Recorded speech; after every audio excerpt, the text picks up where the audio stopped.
നിലപാട് സ്വീകരിക്കാൻ തയ്യാറാകുന്നുവെന്ന സന്ദേശം തന്നെയാണ് ആ കേസുമായി ബന്ധപ്പെട്ടുള്ള നടപടികൾ പൊതുവിലുണ്ടാക്കിയിട്ടുള്ളത്.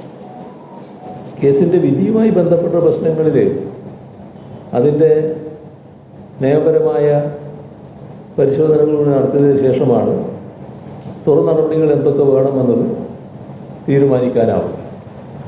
ഏതായാലും ഒരു കാര്യം അസന്നിഗ്ധമായി വ്യക്തമാക്കാൻ ആഗ്രഹിക്കുകയാണ്. ഈ അതിജീവിത എല്ലാ ഘട്ടത്തിലും അവർക്കാവശ്യമായ പിന്തുണ നൽകുന്നതിന് സർക്കാർ പ്രതിജ്ഞാബദ്ധമായ നിലപാടാണ് സ്വീകരിച്ചത്. അതുതന്നെയാണ് ഇനിയും തുടരുക എന്നതാണ് വ്യക്തമാക്കാനുള്ളത്.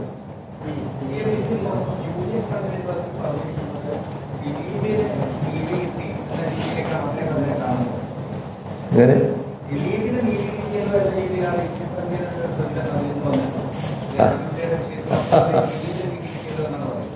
ഇവിടെ അത് UDF കൺവീനറുടെ UDF രാഷ്ട്രീയം വെച്ചുള്ള നിലപാടാണത്. നമ്മളെ പൊതുസമൂഹമൊന്നും അത്തരമൊരു പൊതുവിലയിരുത്തലാണ് എന്ന് തോന്നുന്നില്ല. പൊതുസമൂഹം ഈ കാര്യങ്ങളിൽ എല്ലാ ഘട്ടത്തിലും അതിജീവിതർക്കൊപ്പം നിൽക്കുന്ന സമീപനമാണ് സ്വീകരിച്ചിട്ടുള്ളത്. ഗവൺമെൻറ്റും ആ നില തന്നെയാണ് എടുത്തു പോകുന്നത്. നമ്മുടെ സംസ്ഥാനത്ത് വളരെ വിചിത്രമായ വാദഗതി UDF കൺവീനർ രേഖപ്പെടുത്തിയായി കാണുന്നുണ്ട്. അതിന് എന്തിനാണ് അപ്പീൽ പോകുന്നത്? അപ്പീലിൻ്റെ കാര്യം ഞാൻ പറഞ്ഞു, നിയമപരമായി പരിശോധിച്ച് തീരുമാനിക്കേണ്ടതാണ് എന്ന്. ആ പരിശോധന നടക്കാനിരിക്കുന്നതേ ഉള്ളൂ. പക്ഷേ അദ്ദേഹം അഡ്വാൻസ് ആയിട്ട് തന്നെ പറഞ്ഞു കഴിഞ്ഞു, എന്തിനാണ്, വേറെ പണിയൊന്നുമില്ലാത്തതുകൊണ്ടാണോ ഗവൺമെൻറ് അപ്പീലിന് പോകുന്നത് വരെ ചോദിക്കുകയാണ്. അപ്പം അത്തരം കാര്യങ്ങളിൽ നിയമപരമായ പരിശോധനകൾ നടന്ന് അതിനുശേഷം ആവശ്യമായ തുടർ നടപടികൾ സ്വീകരിക്കുമെന്നത് തന്നെയാണ് ഇപ്പോഴും വ്യക്തമാക്കാനുള്ളത്. എന്തുകൊണ്ടാണ് അത്ര ധൃതിപ്പെട്ട് ഒരു പ്രതികരണം വന്നത് എന്നത് എത്ര ആലോചിച്ചിട്ടും പിടികിട്ടുന്നില്ല. നമ്മുടെ നാടിൻ്റെ പൊതുവായ വികാരത്തിനെതിരെയുള്ള ഒരു പറച്ചിലായിപ്പോയി അത് എന്നാണ് തോന്നുന്നത്.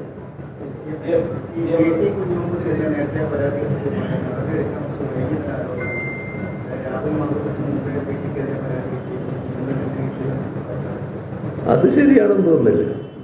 ഒരു ഇമെയിൽ സന്ദേശമായിരുന്നു വന്നത്. ഇമെയിൽ സന്ദേശം വന്നപ്പോൾ ആ സന്ദേശം എൻ്റെ ശ്രദ്ധയിൽപ്പെട്ട ഉടനെ തന്നെ അത് പോലീസിന് കൈമാറിയിട്ടുണ്ട്. അതിനൊരു കാലതാമസവും ഉണ്ടായിട്ടില്ല. ദിലീപ് മുന്നേ പരാതി അറിയിച്ചിരുന്നു, തന്നെ തനിക്കെതിരെ ഗൂഢാലോചന നടത്തുന്നു, പോലീസിലെ ഉന്നത പോലീസ് ഉദ്യോഗസ്ഥർ ഗൂഢാലോചന നടത്തുന്നു എന്ന കാര്യങ്ങളൊക്കെ CM നേരത്തെ ദിലീപ് അറിയിച്ചിരുന്നു. എനിക്കങ്ങനെയൊരു ഓർമ്മയില്ല. അങ്ങനൊരു നിവേദനമൊന്നും കിട്ടിയതായിട്ട് ഞാനും ഓർക്കുന്നില്ല. ഇങ്ങനെയൊരു ഗൂഢാലോചന ഉണ്ടോ? ദിലീപ് ഇന്നലെയും ആ രീതിയിൽ തന്നെയാണ് പറഞ്ഞത്. ഇങ്ങനെ സംശയിക്കുന്നുണ്ടോ? ദിലീപ് പറയുന്നത് എന്താണെന്ന് എനിക്ക് പറയാൻ കഴിയില്ല. അത് അദ്ദേഹത്തിൽ തന്നെ വ്യക്തത വരുത്തണമല്ലോ, അതല്ലേ നല്ലത്. എന്നെ അറിയിച്ചതായിട്ട് ഞാൻ ഓർക്കുന്നില്ല.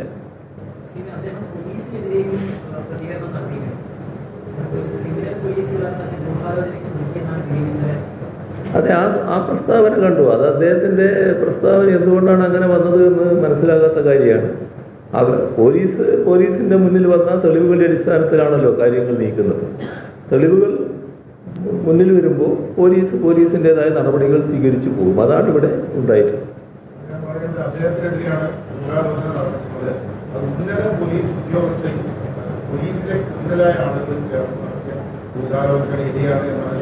അതൊക്കെ അദ്ദേഹത്തിൻ്റെ തോന്നലുകൾ പറയുന്നതാണല്ലോ.